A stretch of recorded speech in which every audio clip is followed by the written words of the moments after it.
You're tuned to KSQM 91.5 SQM.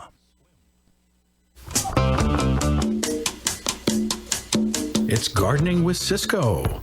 Dust off your trowels and connect your garden hoses. It's time for an hour of cultivated fun. Let's join Sassy Susan as she welcomes Ciscoe Morris. Ciscoe kid was a friend of mine.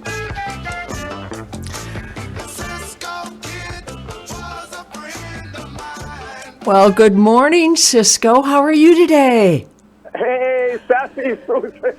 Hey, I'm just doing great. How are you doing? Well, I'm doing wonderful, and I think it is so appropriate. This was just serendipity because the song before the top of the hour was the Fontaine Sisters with "If I Could Be With You for 1 Hour," and that's guess what? That's what we're gonna do. But it's not just 1 hour, is it? Sometimes we go over a little bit, and that's okay. That's what community radio is all about.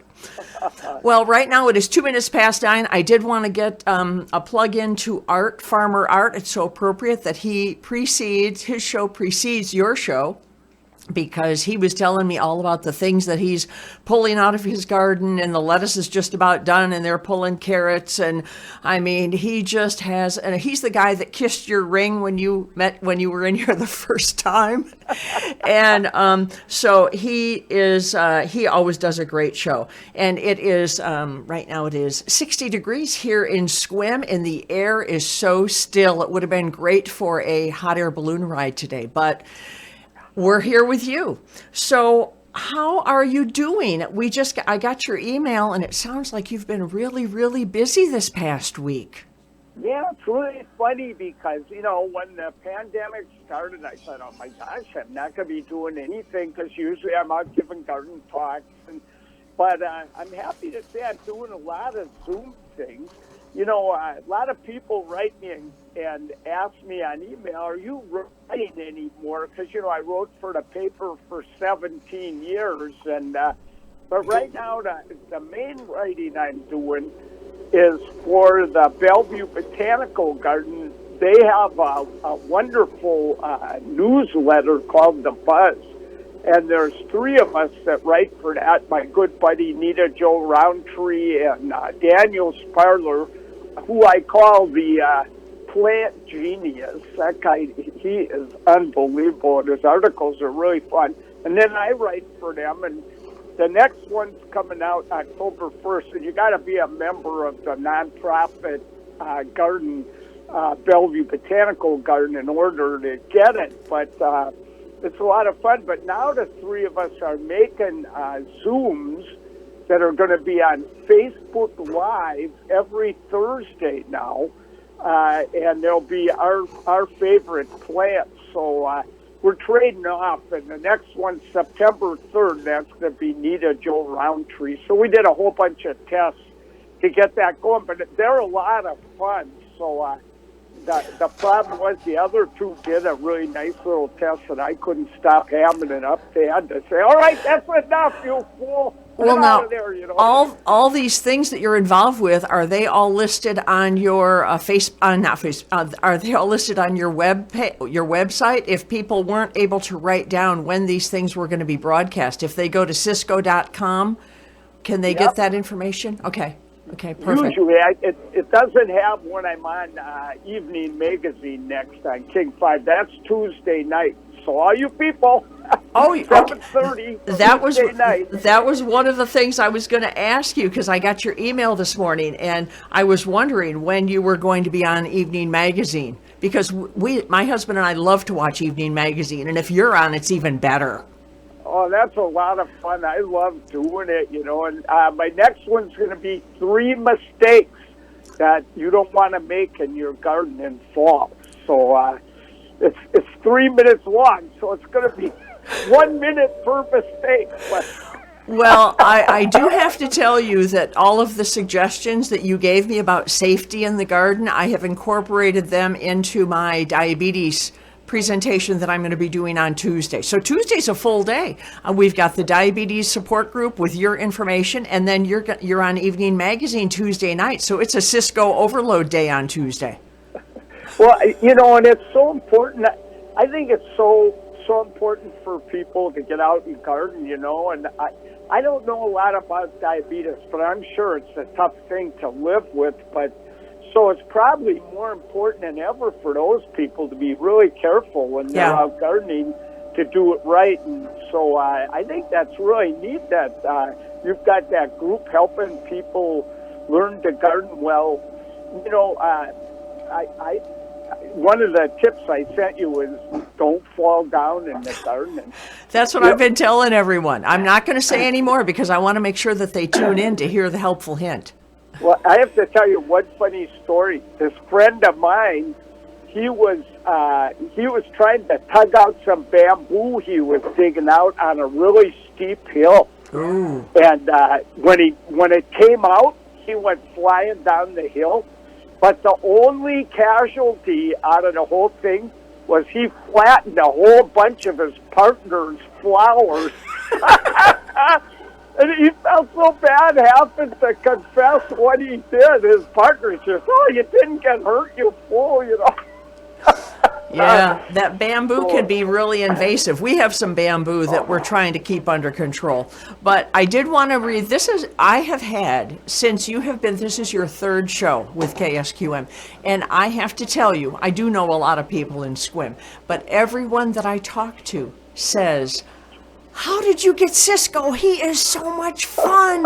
I love to listen to him. So no. I wanted to read you an email that just came in this morning, and she was my announcer trainer. I never thought I would be here in the booth behind a mic, but anyway, and she said she heard Ciscoe, the promo for Ciscoe at 9:00, and all I can say is he's the best thing that KSQM has had since her show with her friend Florence. I can listen and laugh all day long. Talk about a cure for the virus. And she says that I've been looking forward to the show this morning, and I understand he's doing remote from Seattle. Sounds like he's sitting in the booth next to Susan. And by the way, good job, Susan. So thank you, Dorothy. If a compliment comes from Dorothy, that means a lot because she's a very special lady. And since I have this piece of paper in my hand with her question before we go to the other questions, she says, I've heard that lavender is a good deterrent for mice and other critters. If so, can the flower from the plant be spread around the house foundation to keep them from visiting? It seems that this time of year they appear. I would like Ciscoe's advice about lavender or any other method to keep mice 6 feet away. And boy. I'll tell you, mice are tough. And I've heard about people have tried lemon, eucalyptus, lavender. But most of the time, after a while, I get emails from people saying, well, it worked for a little while, maybe right when I put it down, but then the mice start coming through again. There are some mice and rat repellents that you can buy. The problem is they work way better in enclosed areas. Like if you got a garage where the mice are getting in, if you put these repellents in the garage, you got to replace them at least every month. That seems to work well, but outdoors just doesn't seem to work that well, and I think you're going to probably end up having to resort to mouse traps before you're done. Yeah, mice are tough. I mean, here we are, the lavender capital all around, and here we thought we had the solution to mice. Yeah, but hey, the mice at least will smell good if they get in your house. Okay. Well, are you ready for some questions? I am ready. I will not be stumped. Okay. Well, we had some questions that we didn't get to last week, so we're gonna go. Those go to the front of the line because we don't want people to feel that they've been forgotten. I don't think we talked about this one last week. I don't remember. I was told to use a solution of canola oil and water in a sprayer to get rid of an aphid infestation on my roses. Does this do any harm to the plant? What if it is a hot and sunny day? And that's from Jackson in Port Angeles. Well, Jackson, if it were me, I wouldn't use canola oil. I'd use neem oil. And you can buy that at all the good nurseries. And it's a vegetable oil squeezed out of the fruit of a tree from India. Oh. And it's a really good product. I use it on my roses, and it helps prevent black spot on roses. So it works really well. And then it's been tested on plants. You could spray it in the sunny heat. Canola oil, you know, it's kind of a folk remedy. It might work really well. I don't know. But it might burn your plant. You'd at least have to do a test before you tried it. But it'd be a lot easier. Just go buy neem oil. Okay, so is that spelled N-E-E-M, neem? Yep. Neem, okay. Yeah, and they also sell it as Rose Defense. So either one, it's the same product. Rose Defense. I don't know why it's got two names. But there is one thing, and that is if you see a ladybug on your rose, move that to a different plant, because if you spray it with neem oil, you're going to do it in. You want to save the ladybugs. They're good bugs. Yeah, man, they're so helpful. Yeah, I know. We thought about you last night. My husband and I were sitting around a socially distancing campfire, and there were bats. And I went, oh, there's Ciscoe's friends. Oh, yeah, bats. Aren't they fun to watch? They're so agile. They just, can turn on a dime. Okay, now here's one that was sent in last week. Can we grow our own tea leaves in this area? And can we grow stevia plants? What kind of tea do you prefer, or are you a coffee person? I listen to you all the time. Well, I love it. So I used to be a coffee person, but I have a little tremor. So because of that, my doc told me better to drink tea. It won't make you quite as shaky. Oh, okay. Yeah. But I miss coffee. I love it. But hey, for our own tea. So it's what is it? It's anyway. It's one of the camellias. So I think it's Camellia japonica, but I'm not sure on that. But anyway, if you get, you can actually nurseries carry the tea plant, and you don't have to do things to the leaves before you make out of it. But so you can grow your own camellias that bloom. I think it's sinensis. It's Camellia sinensis, and that blooms in the fall. And it's a pretty plant, but so it's pretty easy to grow in Western Washington. So no problem there at all. And kiwis, oh yeah, you betcha you could grow kiwis. The problem with kiwis is you need a really strong support. Now there's different kinds of kiwis. There are the fuzzy kiwis are a huge vine that'll I've seen them take over whole back gardens. They're huge. But you have to have a male and a female, and that's true with just about every kind of kiwi you grow. And the problem with kiwis is they need to be hit by a light freeze before they'll really sweeten up. But so usually most people try to wait till after Thanksgiving to harvest. But if they get hit by a hard freeze, it'll kill them all. So you gotta, it'll rot the fruit. But you gotta pick them, and then you gotta store them for 3 months in a cold, like a fridge, for 3 months. And then when you bring them out, they'll ripen up in about 5 days. So it's kind of a pain in the kazoots. Yeah. Friends of mine that grow a lot of kiwis, they have a fridge out in their garage that they can, just for their kiwis. Now that's dedication, to have a refrigerator just for. Okay, how about stevia plants? Can we grow stevia plants around here? Yeah, but they're an annual. So stevia, for people that don't know what that is, that's a natural sweetener. And, I imagine people with diabetes probably a lot of times use that for a sweetener. they do. Yep. So it's an herb, and the rabbits don't touch it. I guess they don't like that something that sweet. But it's zone 9. So anything that's zone 9, that's like not going to take cold very well. So you could bring it in the house to grow it as a house plant in the winter, or you could just buy a new one. A lot of nurseries carry stevia plants, and you stick them in full sun, let them grow in a pot usually, and harvest them. Just harvest them. Yeah. I don't quite know how to use it. I've never really. I've grown it before, but I never ate it very much. Right. Well, I'm looking at the clock. It's 16 minutes past 9. Just hold on. I'm just going to make a quick trip around the peninsula to tell people what the weather is around here, so you get a chance to see what the temperature is here. Right now in Sequim, it's 60 degrees, 83% humidity. In Port Townsend, it's 58. Port Angeles is 58. Anacortes is 59. Friday Harbor is 56. Forks is 58. And Victoria, BC, our neighbor to the north of us, is 14 degrees Celsius or 57 degrees Fahrenheit, and everyone is kind of cloudy or partly cloudy. So that's what the weather is around the peninsula. Okay, and let's because having you is a dream with us, Ciscoe. Let's hear from the mamas and the papas with California Dreaming. Don't go anywhere. All right. You're tuned to KSQM 91.5, and this is Gardening with Ciscoe. It's 17 minutes past 9.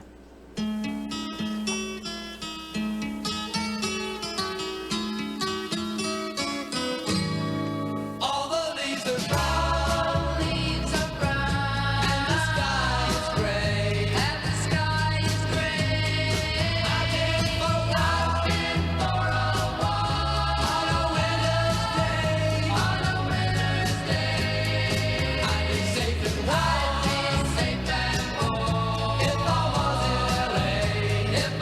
in LA, California dreaming on such a winter's day. Stopped into a church, I passed along the way. Well, I got down on my knees, and I pretend to pray. You know the preacher like the cold. He knows I'm gonna stay. California dreaming on such a winter's day.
And that was the Mamas and the Papas, California Dreamin'. It's 20 minutes past 9. You're tuned to KSQM 91.5. And this is Gardening with Ciscoe. And we are reconnecting with him. We're having some technical issues, but that's what life is all about, right? So let's go ahead. And this is Ciscoe. I know you're listening on the radio. So this is how all of us here in Sequim feel. This is the Nat King Cole Trio. I miss you so.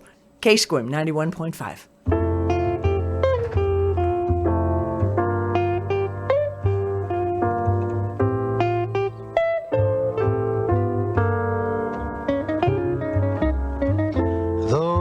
happy hours I spent with you, that lovely afterglow,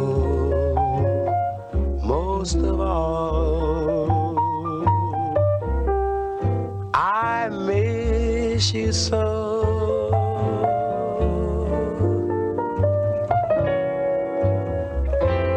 Your sweet caresses, each rendezvous, your voice so soft and low, most of all, I miss you so.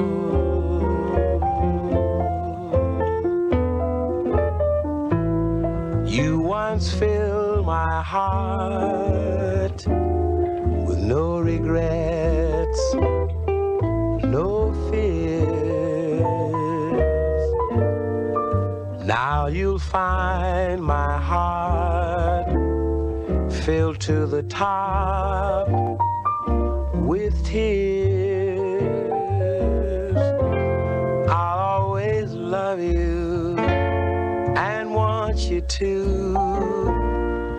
How much you'll never know. Most of all,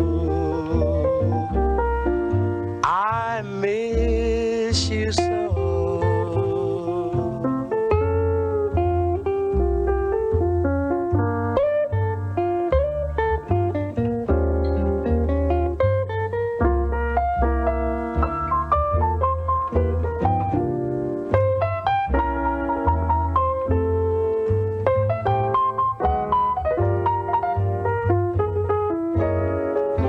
I'll always love you and want you to.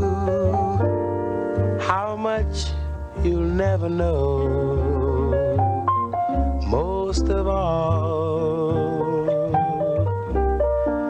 I miss you so. I'll always love you. I miss you so.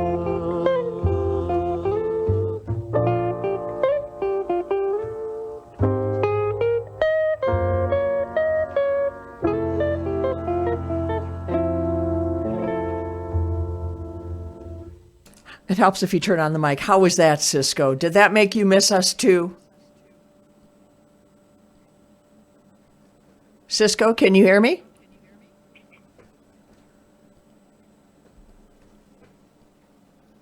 Okay, we seem to be having a little bit of technical problem.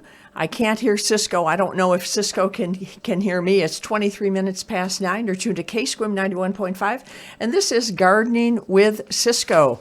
And so I am just going to go ahead, and Jeff is working on the technology. Technology is not my cup of tea at all. Can you hear me, Ciscoe? Okay, I'm going to go ahead and read the question. Oh, music. Okay, we're going to go music. We are going to go to let's go. How about some Vera Lynn? The Nightingale Sang. Okay, we talk gardens, so we have flowers and bugs and ladybugs, and we also have birds. So here's The Nightingale Sang with Vera Lynn, 24 minutes past 9, KSQM 91.5.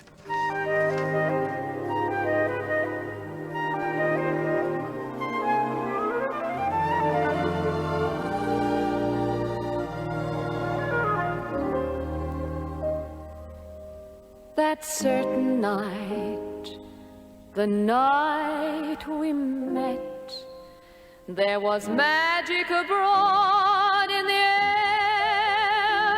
There were angels dining at the Ritz, and a nightingale sang in Berkeley Square. I may be right, I may be wrong, but I'm perfectly willing to swear that when you turned and smiled at me, a nightingale sang in Berkeley Square.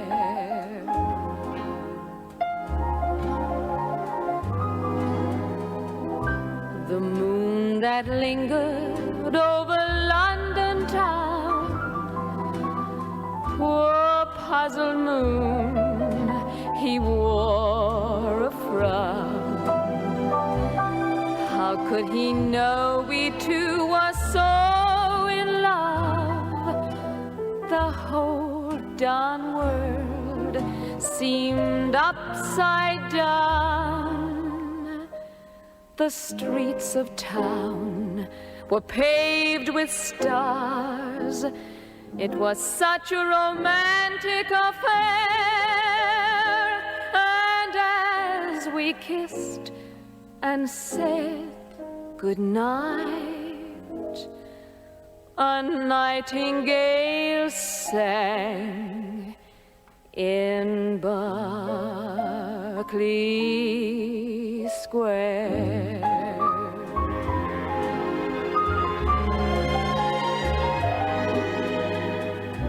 When dawn came stealing up, all gold and blue, to interrupt our rendezvous, I still remember how you smiled and said, was that a dream, or was it true? Our homeward step was just as light as the tap dancing feet of a stair, and like an echo far away, a nightingale sang in Berkeley Square. I know 'cause I was there that night in Berkeley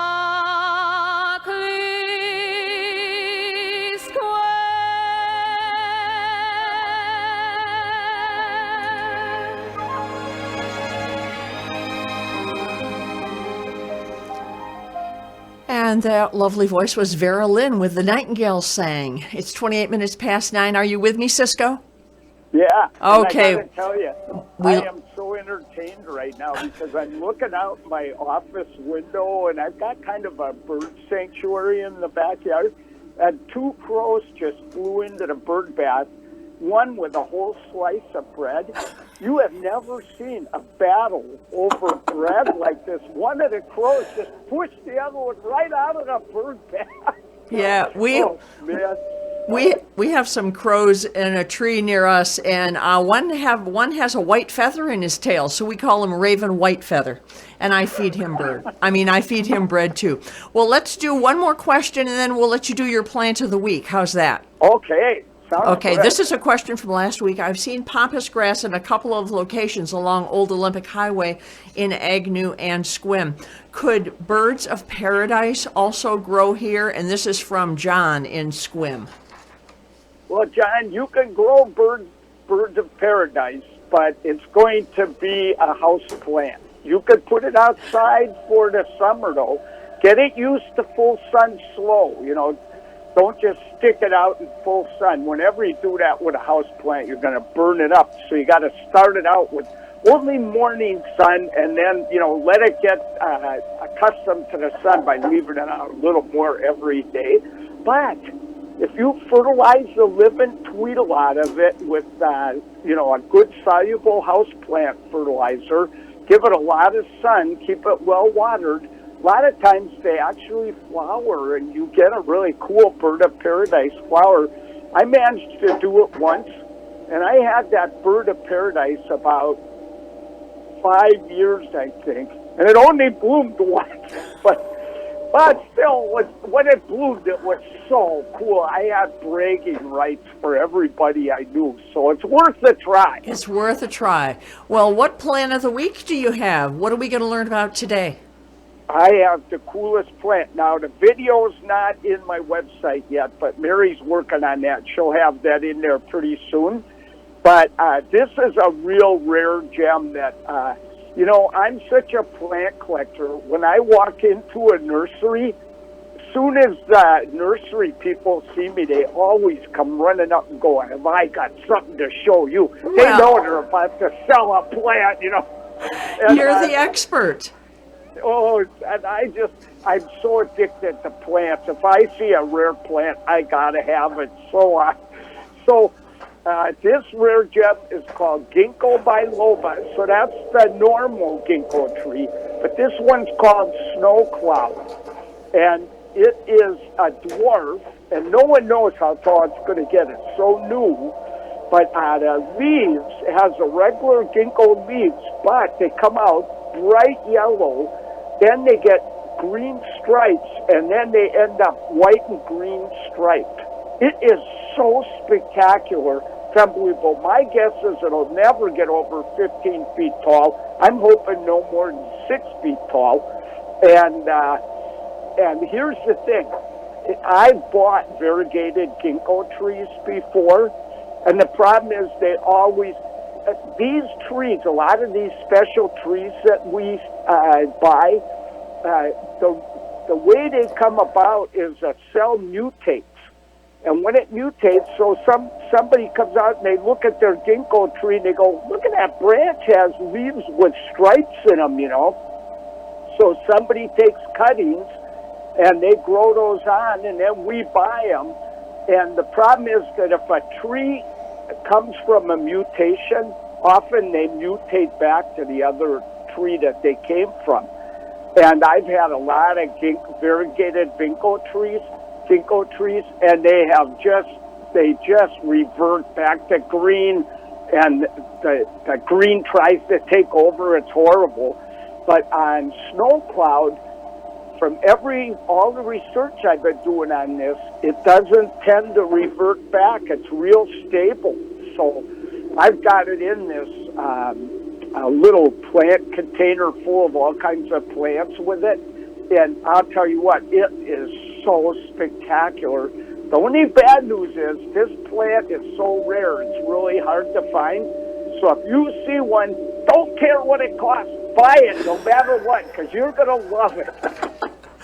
Okay, so what's the name of that plant again? It's called Ginkgo biloba, and then it's Snow Cloud. Snow Cloud. Okay. Well, and Cute? if people need more information, they can go to your website, because Mary will get it posted up there pretty soon. Well, before and I got a picture on there already. Okay, perfect. Okay, I need to do a brief community information announcement that this is the second annual Sea to Sound Ride, and this is day 2 for this year's Sea to Sound Ride. The event is hosted by Ian's Ride, an area nonprofit organization founded by Ian Mackay. The goal of this ride is to showcase the Olympic Discovery Trail and the Olympic Peninsula, as well as to advocate for accessible trails and encourage people to get outside. Sea to Sound also raises funds for the Peninsula Trails Coalition and a group that provides tender, loving care for the trail. Now, the ride is for anyone: cyclists, wheelchair users, horseback riders, and foot traffic, and participants can join the ride for only sections or for the whole trip. The ride is fully supported with aid stations along the route. There is a virtual ride option. Now, more information is available online at it's spelled IANS, ride.com. And I believe today is the long day. It's like 30 some miles that they, I don't know where the start and finish line is, but you can find more information on Ian's Ride. For those people that are just joining us, I'm Sassy Susan, and on the phone with me, I have Ciscoe Morris. We are in the midst of our Gardening with Ciscoe show. So are you ready for another question, Ciscoe? I haven't been stumped yet. Okay. Well, this is a question, once again, from last week. Black fungus seems to be growing on our tomato plant. I've never seen anything like this. What do I do? Now, what was that again? Black fungus. Oh, Okay. Oh boy. Uh-oh. This is not good at all. This is not So- good. Uh-oh. When Ciscoe says it's not good, you know it's serious. So tomatoes get two big diseases. One is called early blight, and you'll see spotting on the leaves, but usually that doesn't kill the tomatoes, so you can live with it. The other disease tomatoes get is called late blight, and this is what caused the potato famine in Ireland. Oh. So, but it also attacks everything in the tomato family, including eggplant and everything else, but it's exceptionally bad on tomatoes. What you see is black, kind of like streaking in the branches and in the leaves. And it gets worse really quick. Usually will kill your tomatoes in 2 to 3 days. So they just melt. You can't believe it. And once it gets it, you don't even want to eat the tomatoes. Don't even pick them. The show's over. Move on to something else, huh? Go to the store, buy your tomatoes. It'll be a letdown, but you got to do what you got to do. Oh. Yeah. Okay, so, well, that's not very good news for the people that have black fungus on their tomatoes, but at least they know.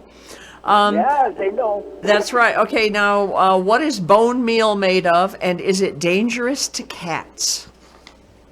Well, that's an interesting question. So, bone meal is actually ground up bones, and most of the time it's cattle bones. So, most of the bone meal we buy at the nursery is cattle bones.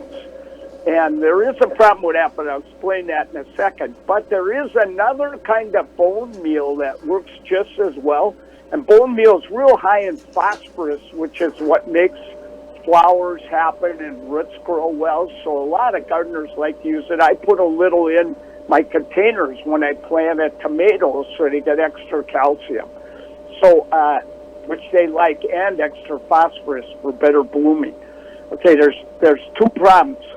And now I've never heard of it hurting a cat. Doesn't mean it couldn't, but they don't seem to be very attracted to it. Dogs are crazy for bone meal. Uh-oh. So, yeah, and I forgot to say the other kind of bone meal is fish bone meal. So they grind up fish bones.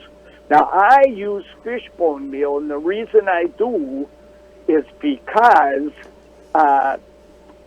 cattle bones, there's been some worry about mad cow disease being in bone meal from cows. So I use fish bone. Why take a chance if you don't have to, okay? But here's the problem. It drives dogs nuts. So not only, if you use it, like in your vegetable garden, you put it in the ground and then you plant your tomato, and people do it with roses and different plants. Don't be surprised if you come out and see your rose 5 feet away from where you planted it laying on the ground, and the dog just dug it up trying to get to the bone meal. And that's not good for the dog. If they eat a bunch of that bone meal, that's going to really mess them up. So I only use bone meal where I'm sure my dog can't get at it. Unfortunately, I don't know about if a cat would do that, but I've never heard of it. It sounds like you're speaking from experience of finding a plant 5 feet away. I was sitting in the house and I saw my tomato fly through the air. And I went, oh no, he's me. I ran out there, get out of there. So but that that was it for that tomato. So that happens with bone meal from the fish bones, right? It can happen from both fish bone or cattle bone. Yeah, dogs love bones. You know, don't tell them how many bones are in the human body. Whatever you do, you know, your dog will start looking at you in a whole new way. Okay. Boy, I'm learning so much just by osmosis. Even though you're not sitting here next to me, I'm learning so much about gardening. What does radiation do to crops? Does the radiation from Japan hurt our agriculture? Oh boy. Uh-oh. Well, I haven't been stumped before. You know, the only thing I can tell you, I just read a book about the Chernobyl or Chernobyl, what was yeah. it? Chernobyl problem, you know, and the only thing was that some of the plants, they just weren't good for people. Yeah. If there too much radiation fell on the plants, it didn't seem to kill the plants because that radiation ended up in Sweden and all over the place. And they found high levels of radiation in the plants, and that made them not really suitable to eat. But I don't think it hurts plants. Yeah, okay. All right. Well, let me see. There's a question about, we've been seeing on the news about murder wasps. Do you try to capture them? Do you report it? And if I'm supposed to report it, who do I call? Well, I'm not going to try and catch one of those. Oh, my God, those are the scariest things I've ever seen. They are huge. Oh, God, they're huge, and they pack a wallop, They're from everything I've been reading about them, they don't tend to just attack people. If you accidentally walked into one of their nests or something, holy cats, you better run like a rabbit. But there is, if you had a really safe way to capture one, I have a butterfly net because I'm kind of an amateur entomologist, and I used to teach kids about bugs at grade school, so I had huge bug collections for a while. So if you had something like that that's totally safe, you might do it. But either way, you are supposed to report it. I believe it's the WSU.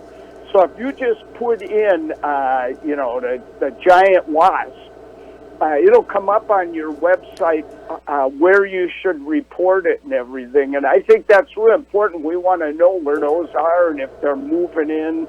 And I know there's been some up in your area up there. So yeah, I think that there were some up in Booth Bay, up in northern Washington somewhere. But yeah, they're pretty nasty looking. I've seen pictures of them, and they're huge. Yeah, they're pretty darn scary. So don't be messing with one of those. People are so brave sometimes. Here, I'll catch it in this little jar. Yeah. I wouldn't even think about trying that.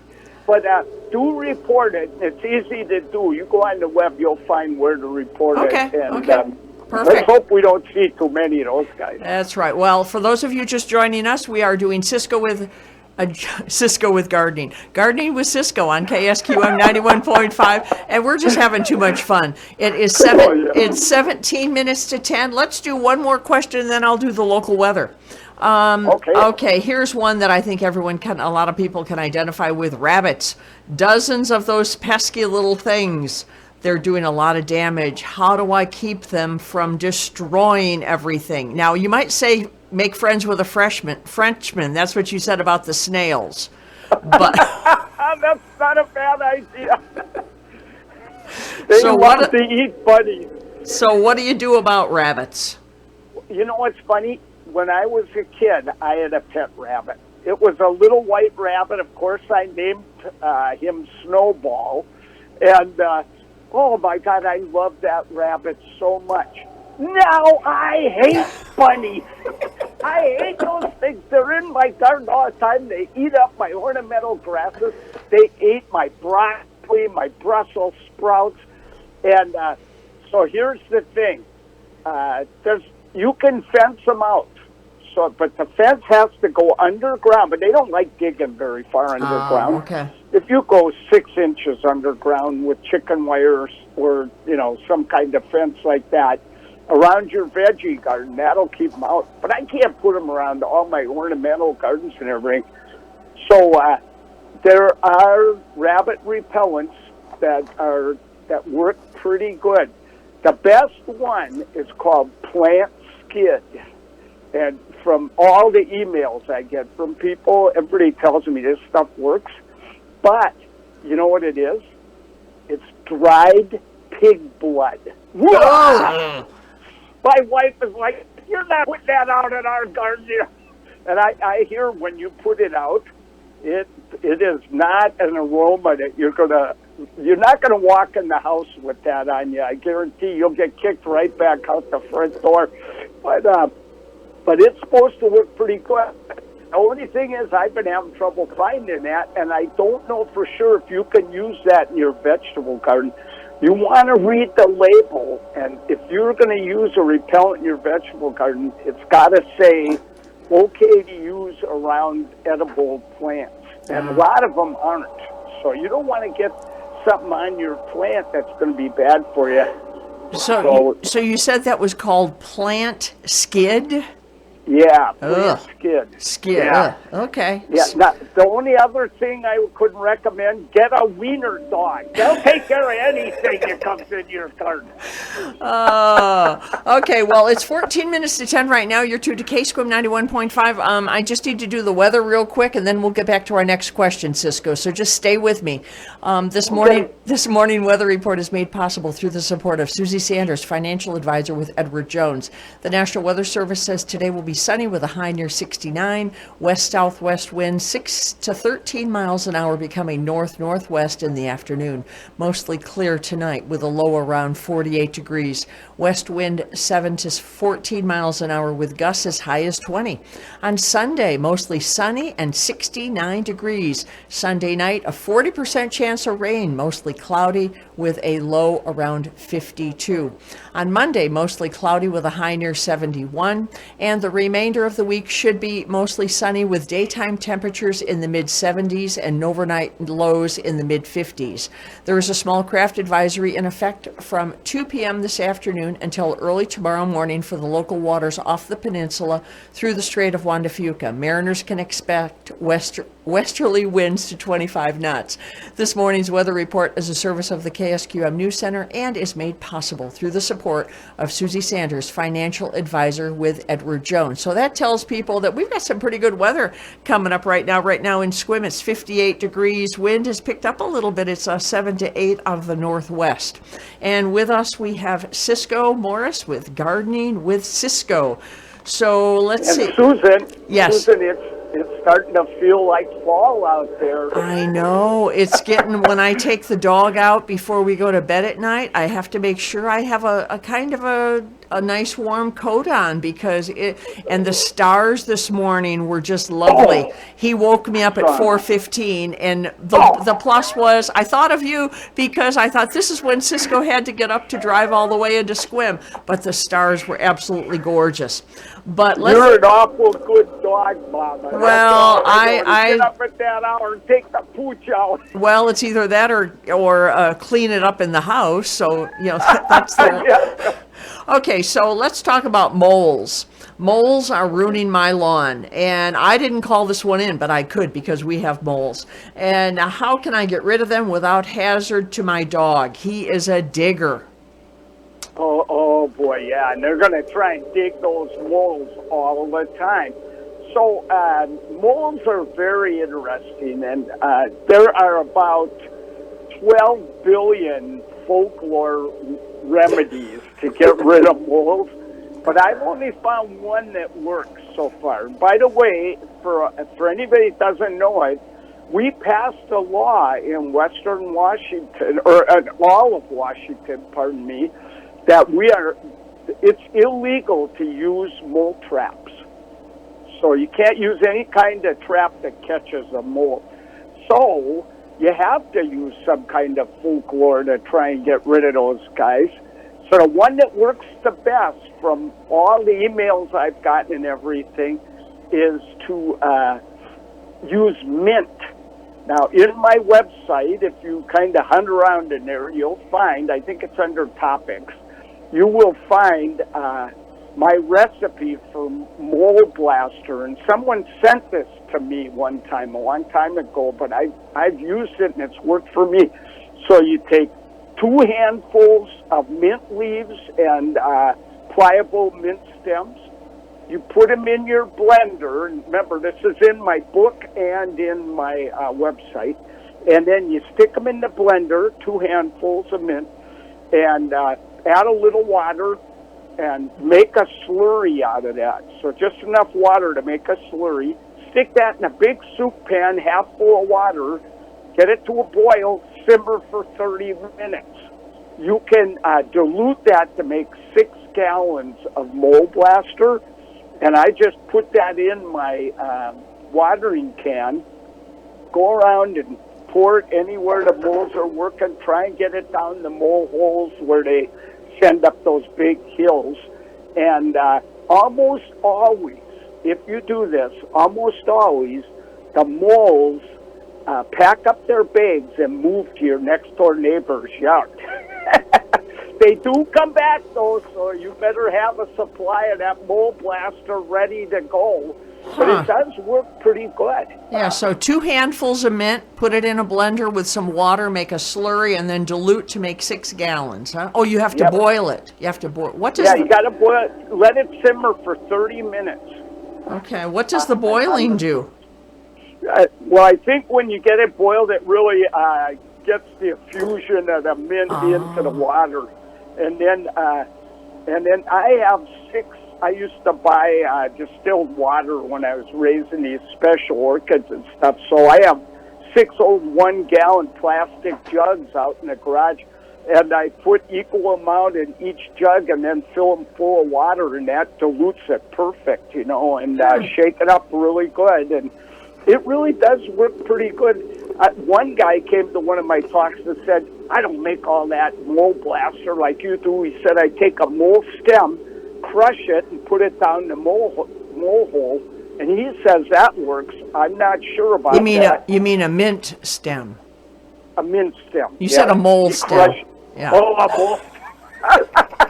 No, don't put a crushed mole in there. That might work, actually, if I saw it and I was a mole. But yeah, so it seems to work pretty good, and I've used it.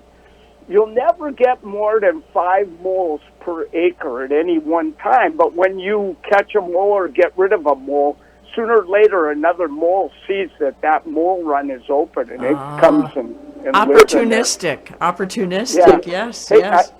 And I do have one other really important tip for people, and that is if you're getting lots of molehills in your lawn and it's driving you crazy, what you can do, don't stomp them down. When you stomp them down, they just push them back up.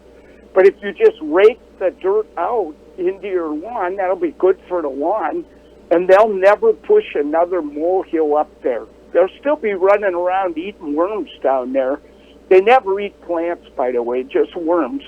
But the thing is, you won't even notice them, and it's not really a big deal if there's moles running around underground. Yeah. The only problem is sometimes they have these feeder runs that are toward the surface.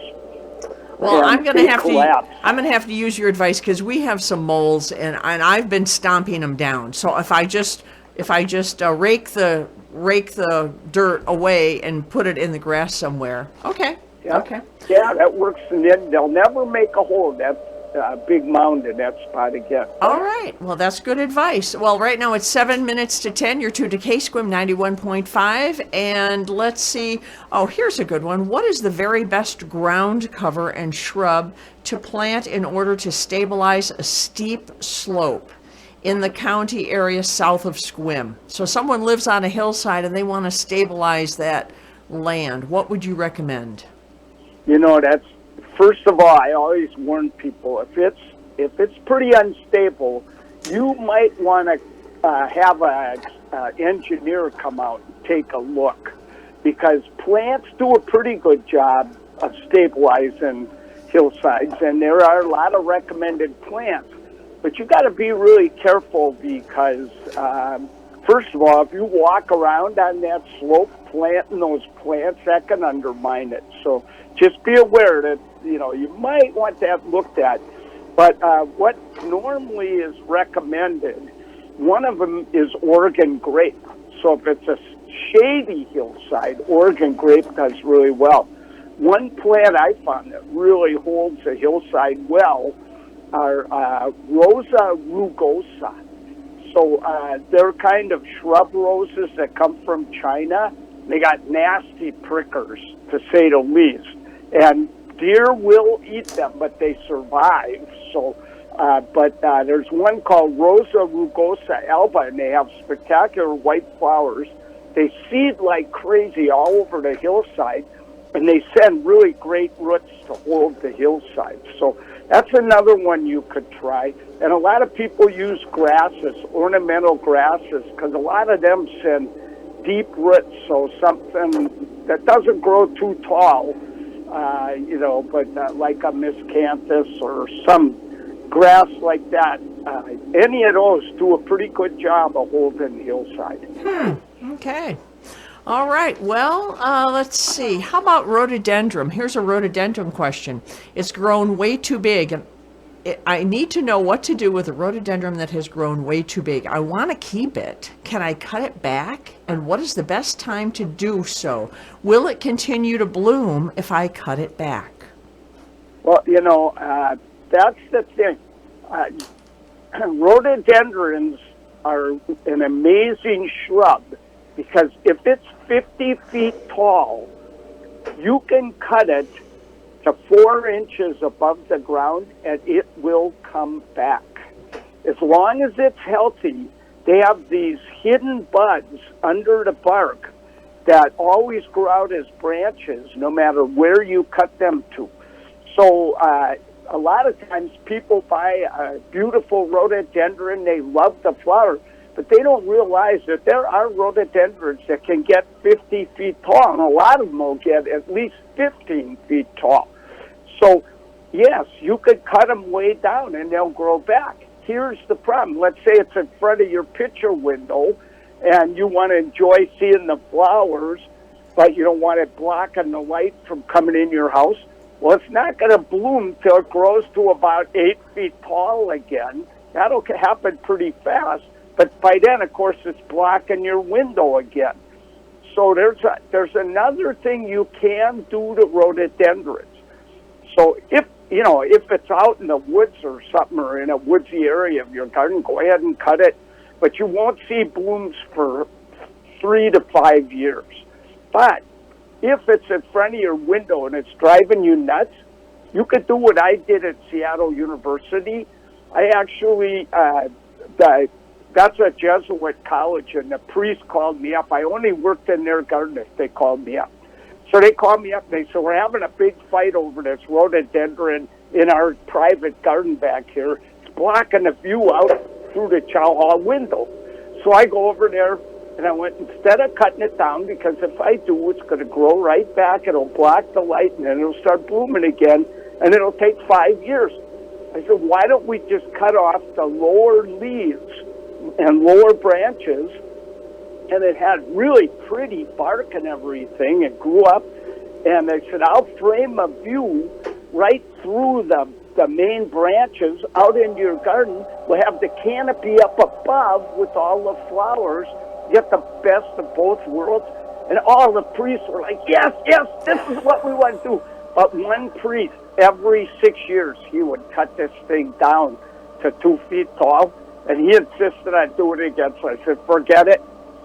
Then he got sent to Italy for a sabbatical. So all the priests called me up and said, do this pruning you were going to do. I pruned it. It was spectacular. It took a couple years before you got a great view out the window. The canopy was up above, blooming away. 5 years later, that priest got sent back to Seattle U. First job he did when he got back, cut it down to 2 feet tall. Oh, la, la. I don't know if priests can go to hell, but if they can, I know where he is. Oh, that is so funny. That is so funny, Ciscoe. We learn so much, not only gardening, but just life information. You are so entertaining.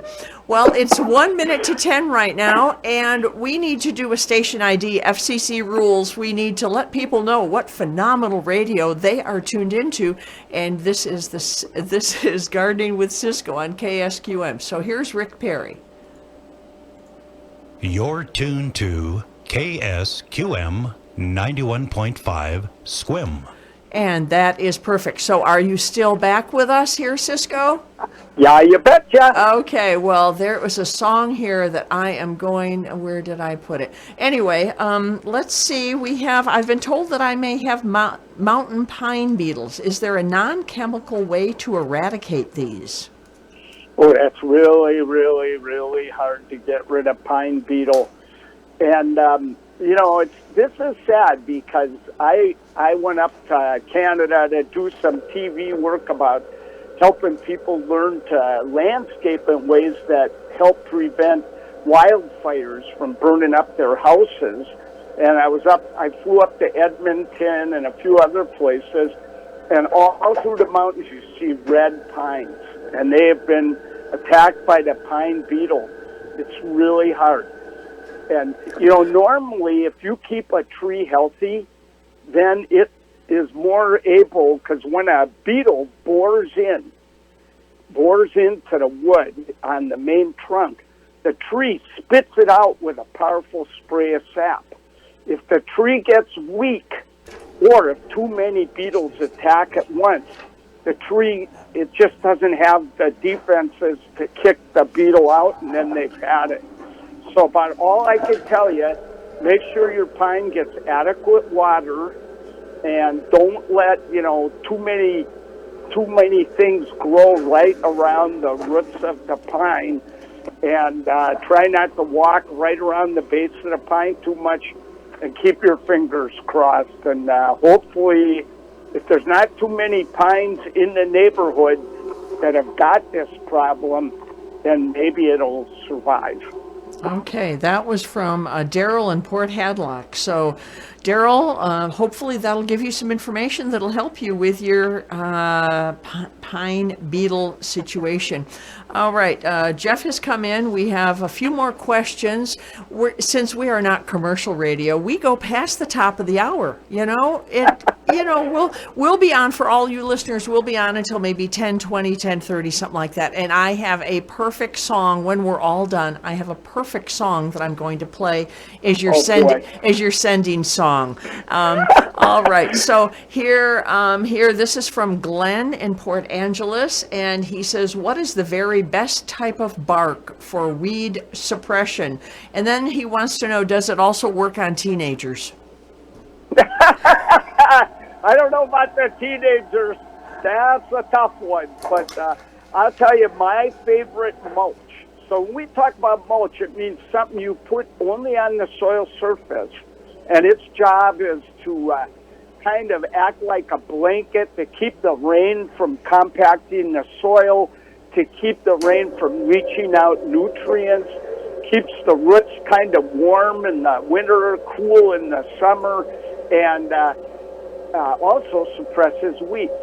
So I have a definite favorite one, and I'm not a bark guy. I'll tell you that much right now, because bark's too uniform, and it kind of packs down really tight, and it keeps air and moisture from getting to the roots of your trees and bushes and plants. So I don't use bark. Plus, you have to pay an arm and a leg for it. So what I use instead are wood chips from the arborist.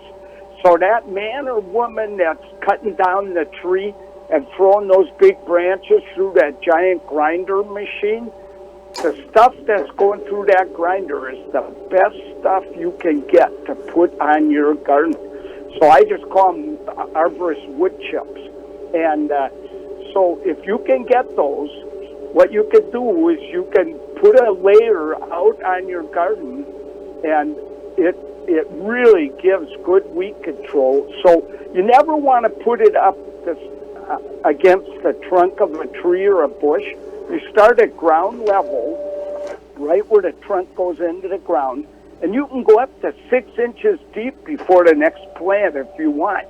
And why is it so good? All right, it gives great weed control. Of course, it protects the soil and does all that.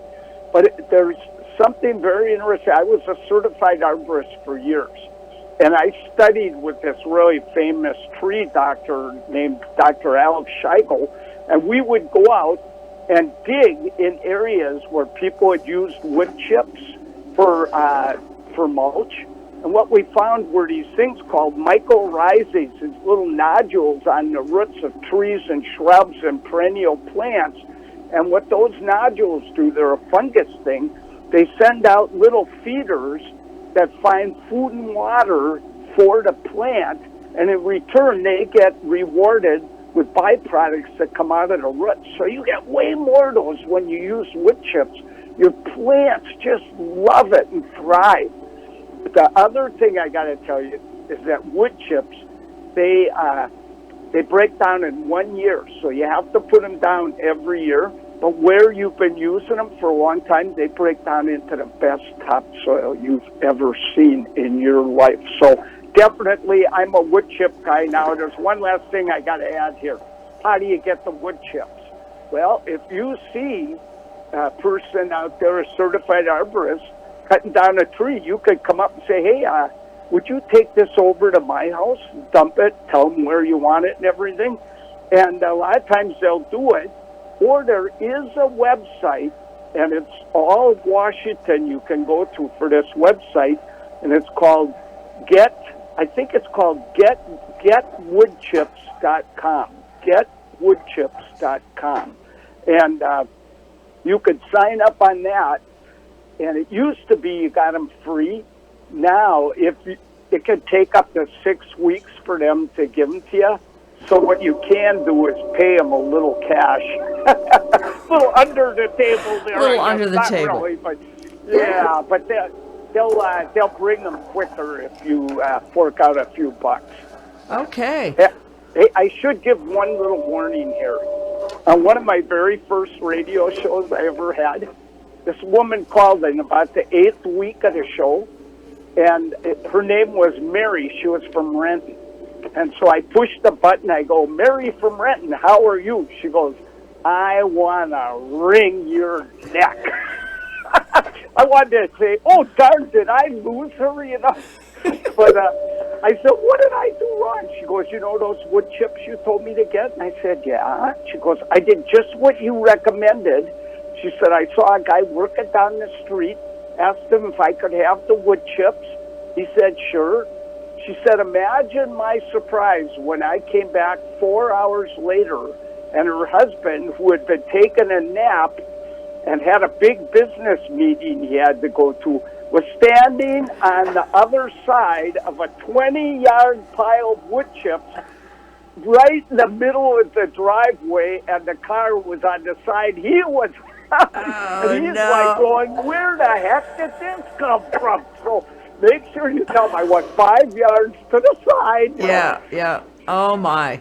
Okay, so let's see. It is 8 minutes past 10. You're tuned to KSQM 91.5, and this is Gardening with Ciscoe. We have 3 more questions. Okay, so hi, Ciscoe. I'm concerned I may be killing my peanut butter plant, also known as Harlequin glorybower. The leaves are turning yellow, transitioning to a crispy brown. Usually starts on one side of the leaf, but there is new growth as well. Is this a lack of water or some nasty bug? Now, while you're processing this question, she is giving you a compliment. P.S. I'm loving your book, Oh La La, Learning and Laughing, which is a nice reprieve from COVID. Stay well, and I hope to see you at the Flower and Garden Show. Staying optimistic, your friend, Margaret. So Margaret, you're the best. What helpful hints do you have for Margaret with her peanut butter plant? I don't want that peanut butter plant to die. It's a clerodendron trichotomum, and we call it the peanut butter plant because if you rub the leaves, it smells just like peanut butter. And that plant blooms in fall. It's already bloomed this year. Bloomed a little earlier this year for some reason, and it is so fragrant. You can't believe it. You can smell it from 2 blocks away, and it's wonderful fragrance. And then it gets these really cool berries that look neat, too. So you don't want this to die. My guess is it's lack of water. So if you haven't been watered it much, Margaret, start watering that thing. Now, if you've been watering it a lot, you could have really bad clay soil. and you could be drowning the plant. But it sounds to me from your question that you probably know you haven't been watering it too much, and we've been pretty dry. So up the ante on the watering on that thing. You might want to mulch around it. That'll keep it from evaporating as fast. I think you're going to be able to bring this peanut butter plant back. You don't want to lose that guy. So start watering, and I think that'll do the trick. Okay, I'll have to look for this peanut butter plant. That sounds delightful. I love the smell of peanut butter, so that'd be kind of interesting. Okay, here But we. no, the flowers don't smell like peanut butter, though. They have a totally different smell. But you said the leaves smell like peanut butter. Oh yeah, Okay. I mean, yep. Okay, so here, this is from Les, and he is listening in, I think it's Kaiser, Oregon. So we have listeners all over that are tuned into you. Oh, okay. hey, too cool. Okay, so we have a fairly small lawn area in our backyard, as over half is taken over with raised beds for our vegetable garden. In the lawn area, we have probably a dozen holes about golf ball size, I think are caused by voles. What are some things to try to get rid of them? Now, is a vole like a mole, or are they not? No. Okay. A vole is so much worse than a mole. And that might be what he's got. And they're field mice. Oh, okay. Yeah, and they eat everything. And you do not want those getting in your veggie garden. Oh my gosh, the beans just disappear. They actually follow mole runs. So they go underground, then they see the roots coming up. Now, moles don't eat plants, but voles do. They devour them. They devour everything. And what I think I would do would be get some mouse traps and put those mouse traps out there and, see if you can catch some. And if that's what you got, there's two ways you could go. There are baits. Now, I never use any kind of rodent bait in my garden because of my dogs. I don't want them to eat a mouse that ate bait, But if you don't have any pets or anything, you could possibly do that. But otherwise, just get a whole lot of mouse traps and set them up. And because mice are pretty dumb, and so they like those mouse traps. They even like the ones with pre-baited traps, so you don't even have to stick a chunk of cheese or peanut butter on there, and they'll usually go for them. It's kind of, it's kind of yucky having to catch them in traps, but you got to get rid of those voles. You do not want those. So voles it's appropriately named because they're very bad. Voles, very bad, very bad. Wait, very bad is right. Okay, and so we have the final question that Jeff has selected is from Deb in Kitsap. Okay, hi Ciscoe. I just discovered that I have geranium robertarium, I think it is, robertanium in my yard and in my planting beds. What is the best way to eliminate this weed, and is it possible to eliminate it? I'm really loving your show. Thanks for your help. Oh, it's so nice. Okay, what you've got is Herb Roberts. That's and they call it Stinky Bob in England. And this is it's kind of a pretty little geranium with finely separated leaves, and gets a pink flower. And when you pull it out, it stinks. It's got this really weird smell. The problem is it spreads like wildfire, and it spreads from seeds. So before you know what hit you, it's coming up all over your garden. But you could definitely get rid of it. It's actually a lot easier to get rid of than a lot of other weeds are. So what you got to do is just pull, and you got to be on the border in your garden, watching for the bad guys coming through. Because if you see that coming up, you want to pull that before it ever gets to go to flower, because the minute it goes to flower, it starts forming seed. So the key is just to hold your nose and pull like crazy. You can get rid of Stinky Bob. There is hope. There is hope. There is hope to get rid of Stinky Bob. Well, it's 15 minutes past 10, and we're going to wrap it up there. We have a few questions that we're just going to have to put on the list for next week. But, Ciscoe, it has been such fun to have you on the air today. And you have, man, everyone loves you. See, you even make me cry, and you're not even here. Oh, no. Because you have added such energy to KSQM, and you have resulted in so many people tuning in because they go, how did you get Ciscoe Morris? How did you? And I go, I don't know. I have no idea. But well, I am delighted beyond Tweedle that so many people are saying such nice things, and I just love being on KSQM. It's the best station in the whole country. Oh, yay! We're the home of the best music ever made, commercial free, community supported. Yeah. So maybe all the listeners that you're bringing to KSQM, maybe they will realize how important KSQM, and they'll make a contribution when I give some information a little bit later, because we love having you on the air. So I look forward to talking to you next Saturday, same bat time. Get that? Bat, same bat time, same bat station. And because bats are our friends. And so we are tying up the very end of Gardening with Ciscoe for the 29th of August. I can't believe it's the 29th of August already. So the next time I talk to you, it'll be September.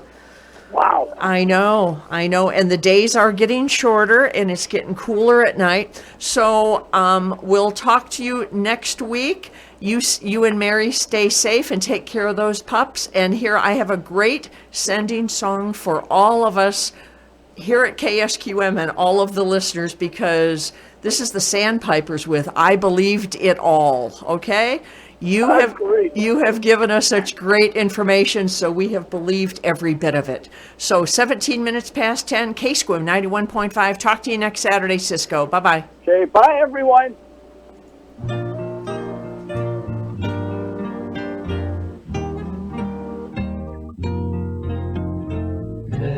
Mary had a little lamb, one and one made two. Candles on a birthday cake, low and loud, and your wish comes true. Does she love me? Does she love? Tell me, Daisy, do. Oh, to be a child again. Oh, so acorns through, one and one made two. I believed it all, didn't you?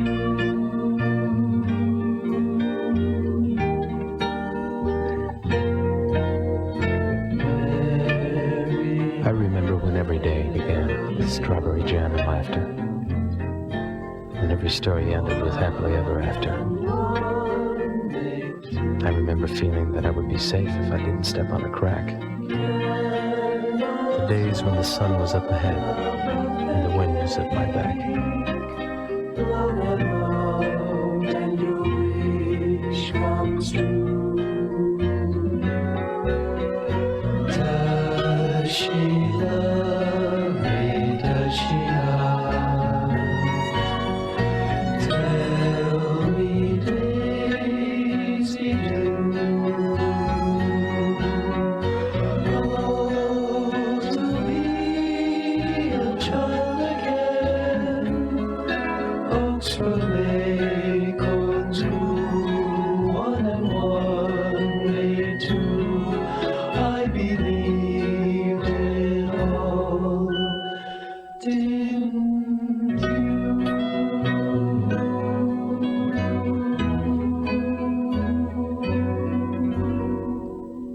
didn't you?